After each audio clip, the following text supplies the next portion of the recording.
Celebrating 30 years of phenomenal trend forecasting, 5 times a week, Monday through Friday. Here's Gerald Celente with today's trends in the news. Hi, this is Gerald Celente. It's Wednesday, July 26th, 2017. And here are some of today's trends in the news.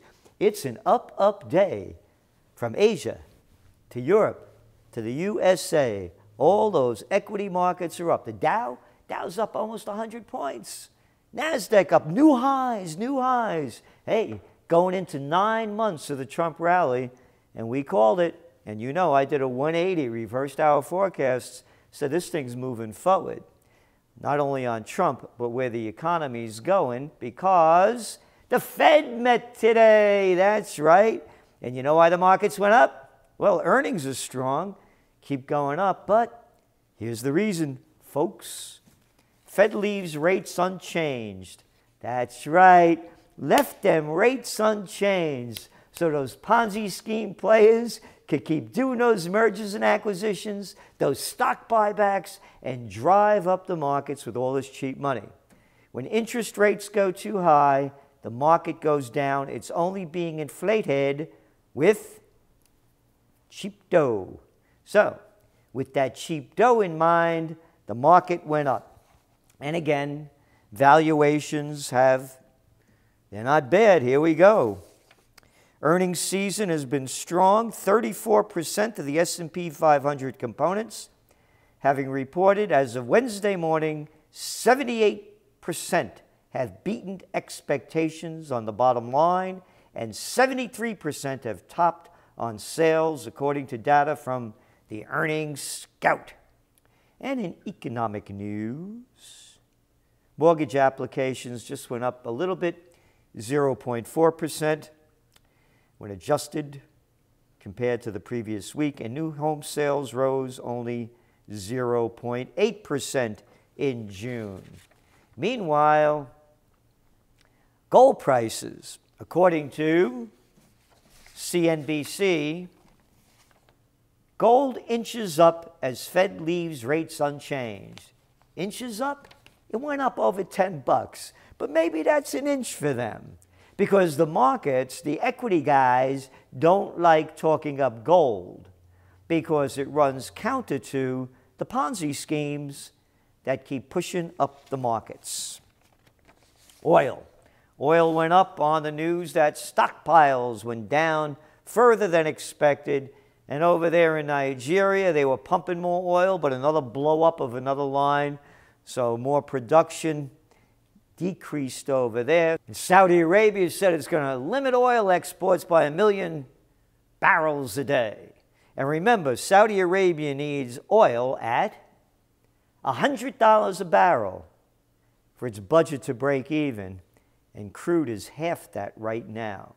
So, will they really decrease exports by 1 million barrels per day, or is it just warning, bullshit alert? And here's the other side of the story. Oil prices have been fluctuating between tops 55 to 40 something dollars a barrel now, going on for several months. The prices start going up higher in oil, more rigs start going online, more production, supply and demand, end of story. So we're in that range. And what else do we have here? Talking about better earnings, Caterpillar boasts outlook on signs of global upturn. The world's largest heavy machinery maker, an economic bellwether, reported in the second quarter, growing demand in China's construction sector and revitalization of the mining industry has boosted the company's profits. Old news to Trends in the News subscribers of the Trends Journals, because that's what we've been saying. Remember, Dr. Copper. Here we go. Copper finds new reason to advance. Prices at highest since May 2015 as China's growth offsets lack of U.S. infrastructure plan. That's right, copper prices went up when Trump got elected because he was going to redo the infrastructure. And by the way, in New York, they're showing pictures of our subway system. They're using 1930s technology. So there's no infrastructure growth here, but China's GDP is growing 6.9% last 2 quarters, as U.S. GDP is about 1.4%, 1.5%. They're bragging over there in Europe that GDP is up about 1.7, 1.8%. So it goes back to China, goes back to Caterpillar, and what growing demand in China's construction sector, a revitalization of the mining industry. And this is the first time that Caterpillar's first year-over-year revenue would increase since 2012. Other increases to go back to Dr. Copper, why there's development, because there's more production coming out of China. It's a country of 1.3 billion people. The business of China is business. The business of America is war. And we're going to get to that a little later with the little boys and girls in Congress that unanimously voted for more sanctions against Russia, and throw in Iran and North Korea on top of that. DuPont and United States Steel Corp also topped expectation due to improved demand for products ranging from soybean seeds to flat-rolled steel. Then you come back to the United States. In pricey markets, homeowners renovate. Americans are expected to pour a record $316 billion into home remodeling this year, up from $296 billion a year earlier. And many Americans are electing to stay put rather than trade up because they can't afford to. How about that? How about the state of good jobs in America? Oh, big story here. More than 30 million jobs pay over $35,000 plus are open to non-college grads. Isn't that great news? Well, not really, because there are some 75 million U.S. workers without college degrees, or 2.5 workers for every job. And the number of good jobs for non-college graduates, again, rose to 30 million in 2015 from, you know what, 27 million in 1991. I think we added a couple of more people since then. By 2015, the share of all good jobs that went to non-college graduates fell to 45% from 60% in 1991. And that's because manufacturing and production jobs have left here. You remember Slick Willie Clinton. You remember Al Gore. You remember their... That was bullshit. Talking about NAFTA, how we didn't have to have them dirty manufacturing jobs, and you could get jobs in the service sector. Don't have to get your fingernails dirty. No, no, no. Not checking out people at Walmarts or packing things to be shipped out of Amazon. Yeah, don't forget to get your college degree in packing and shipping and go $80,000 in debt when you graduate. They sold us out, period, paragraph. Yeah, you remember NAFTA. You remember Slick Willie Clinton. Don't you love them, you Democrats? Yeah. You love those GMOs, too. Keep eating them. He gave us those. Love those drug ads? Thank Bill Clinton. They weren't allowed before he got maybe paid off to do them. No, no, no. The Clinton Foundation only got about $1 billion because they're so wonderful. More cars made in Mexico. A move by automakers to produce some popular sports utility models in Mexico factories helped spur a 16% increase in production of light vehicles in Mexico during the first 6 months of the year, compared with the same time period last year. So you wonder why jobs stink.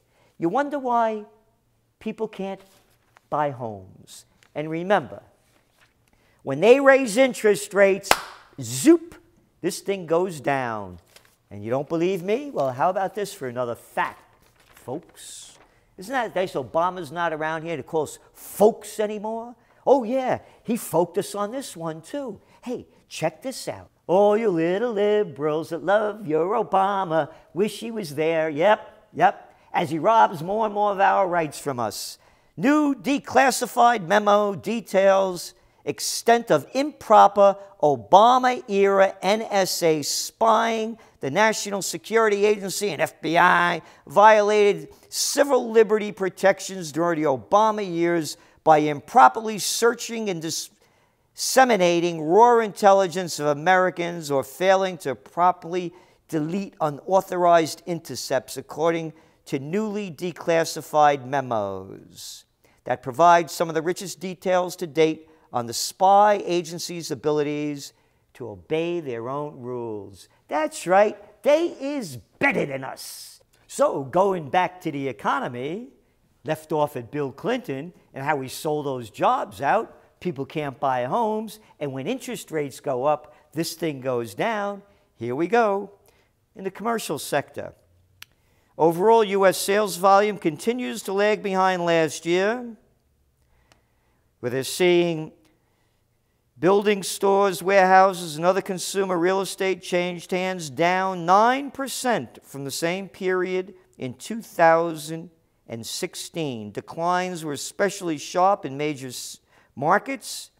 Deal activity fell 55% in Manhattan, 11% in Los Angeles, according to Real Capital.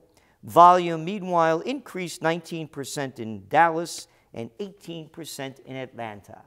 So again, you can see where this is going. When interest rates go up, this goes down. And they're going to raise interest rates, we forecast, in December. Will that have a big effect? We'll see. And again, we're forecasting a correction, at least 10%. We believe it's going to happen around the fall. Moving on to some international news. Great news here in the United States. Again, if you think you have a House of Representatives, you better grow up. The House voted 419 to 3, overwhelmingly passing a bill for more sanctions on Russia because, quote, of their election hacking. And of course, the Senate passed it 97 to 2. They don't represent me, they may represent you. Because there is no evidence at all, not one shred, that Russia hacked into the Democratic National Committee. And when you're looking at what's going on, the American people are buying the hatred. You read some of the comments. This is from our CIA director, Pompeo. Russia's an enemy. When the decision was made to allow the Russians to enter into Syria, coming on 4 years ago, it fundamentally changed the landscape, and it certainly made it worse for the Syrian people. Well, again, Russians were invited in there by Assad, the duly elected president, whether you like him or not, of Syria. And that was in 2015 when Obama and Hillary Clinton and John Frankenstein Kerry launched the war against, covert war against Syria. You remember giving our billions of dollars to those moderate rebels. By that time, when Russia came in, over 400,000 Syrians were dead, 4 million refugees, and about 5 million displaced. You read the other comments. Little Chucky Schumer, the Senate minority leader of a minority mind. He called the sanctions legislation strong and expected them to be passed promptly, given the many transgressions of Russia, little Chucky Schumer said. And President Trump's seemingly inability to deal with them. A strong sanctions bill, such as the one Democrats and Republicans have just agreed to, is essential. Essential for what? What is it going to produce? Chucky? You know what it's going to produce? Hey, those Europeans don't like it. No, because it's going to screw up their deal with Russia to bring in natural gas. Right, with that new pipeline they're bringing in there from Russia. Oh, natural gas that Obama's now being allowed to be sold overseas. Think has anything to do with it? No, no. Let's hear from some other little-minded people over there. A nearly united Congress is poised to send President Putin a clear message on behalf of the American people and our allies. This is according to little Benny Cardin in Maryland. Yeah. Our allies? No, our allies don't like this deal. The Europeans are against it. And you, Benny boy, another little nothing that never worked a day in his life, like little Chucky Schumer that's been sucking off the public tit, playing your political crap in Maryland as a legislator, with your old man was over there, and you as well. You guys disgust me. Oh, there's more disgusting stupidity coming out of the American little minds of our House of Representatives and our Senate. Here's some more from the House.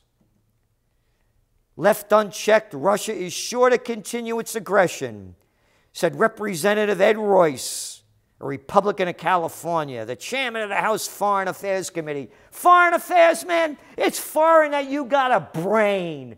What Russian aggression? Look what they did in Libya. Hey, how about Syria? Take a look at Yemen. Oh, Maron, look what they did to Afghanistan. 16 years they've been there. Huh, little boy? No, Iraq, that's right. Saddam Hussein had weapons of mass destruction. They had to get rid of them. You disgusting individual lowlifes. Oh, we got more here. We got a load of them. Don't have time for all of them. Little Eddie Munster, now playing Paul Ryan, cheered the passage of, quote, one of the most expansive sanction packages in history. Oh, it'll accomplish nothing, little Paulie. And who else do we got here? Oh, another little boy of nothing. All of these guys, little nothings, little arrogant boys who can't fight their way out of a paper bag. But boy, do they love to talk tough and screw up other people's lives, start wars, and are guilty of murder. And if you support them, you is an accessory to the crime. We got another one here. Little Elliot Engel, a little nothing of a New York clown over here. New York Democrat, the top Democrat in Foreign Affairs Committee, called the bill a strong, direct response to Vladimir Putin's effort to undermine American democracy. Hey, I just read about folks Obama undermining America's democracy by robbing us our Fourth Amendment rights. Undermining American democracy by spying on us. Undermining American democracy by stealing our money and giving it to the banksters. Undermining American democracy. House of Representatives. It's a house of clowns. A house of gutless little boys and girls. Men, not a man among them. New study out. Men give an urgent wake-up call on healthcare after sperm counts plummet. Yep. Sperm counts of men in the Western world have fallen by more than a half over the last 40 years. You got it, man. These guys, you put all the House and Senate together, you're lucky to come up with one pair of cojones. No sperm. This is Gerald Celente. That's some of today's trends in the news.